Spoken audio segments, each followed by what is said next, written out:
Halo, saya Tera. Saya adalah pengajar di program studi Inggris FIB UI. Saya Kepala Laboratorium Budaya Departemen Kewilayahan, sekaligus anggota kelompok riset media dan dinamika budaya. Di era digital, ilmu humaniora tidak lagi hanya berbentuk buku dan arsip kertas. Semuanya kini bersinggungan dengan teknologi. Bidang yang mempelopori persilangan ini disebut digital humanities. Tapi pertanyaannya, siapa yang diuntungkan? Dan mengapa ada kritik bahwa digital humanities seringkali mengabaikan relasi kuasa? Mari kita bahas. Banyak akademisi berpendapat bahwa digital humanities memperluas peluang inovasi dalam bidang humaniora. Teknologi memungkinkan analisis skala besar dan akses pengetahuan yang lebih luas.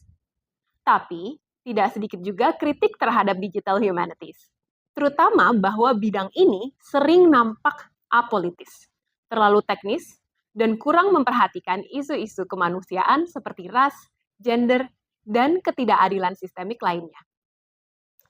Dalam artikelnya, Why Are the Digital Humanities So White? Tara McPherson mengajukan pertanyaan penting. Mengapa digital humanities tampak terpisah dari isu-isu rasial?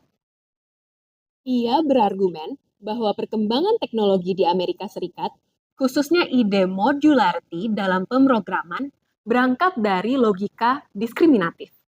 Dalam artikelnya, McPherson menunjukkan bahwa pada era 1960 hingga 1970-an, ketika teknologi modular berkembang, Amerika Serikat juga sedang mengalami ketegangan rasial yang kuat.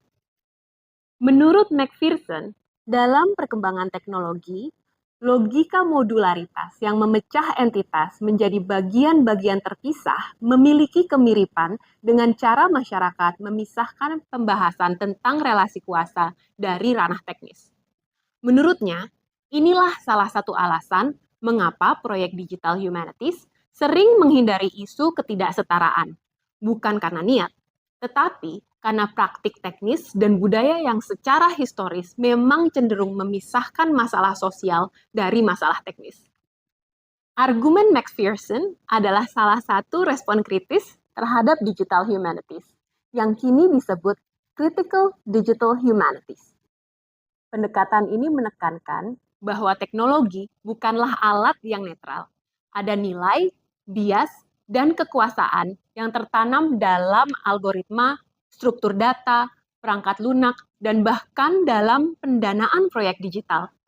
Pertanyaan-pertanyaan yang diangkat critical digital humanities antara lain, bagaimana teknologi mempengaruhi kelompok tertentu? Apakah alat digital mengulang pola bias rasial atau gender?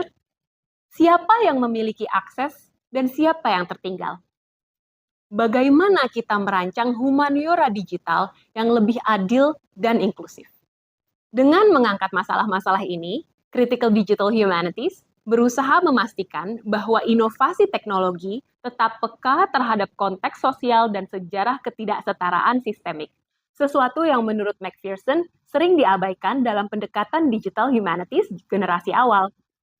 Dalam konteks Indonesia, negara dengan keragaman bahasa, budaya, dan sejarah yang sangat kaya, Critical Digital Humanities mengingatkan kita bahwa teknologi harus dipakai bukan hanya untuk mengumpulkan data, tetapi juga untuk memperkuat suara yang sering terpinggirkan.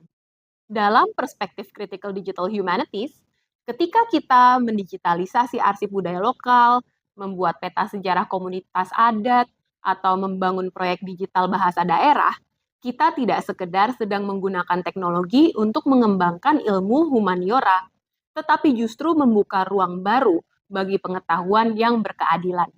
Digital humanities memberi kita alat, tetapi critical digital humanities membantu kita memastikan bagaimana alat itu dapat dipakai untuk merawat keberagaman kita dan memperkuat ruang-ruang pengetahuan yang lebih inklusif.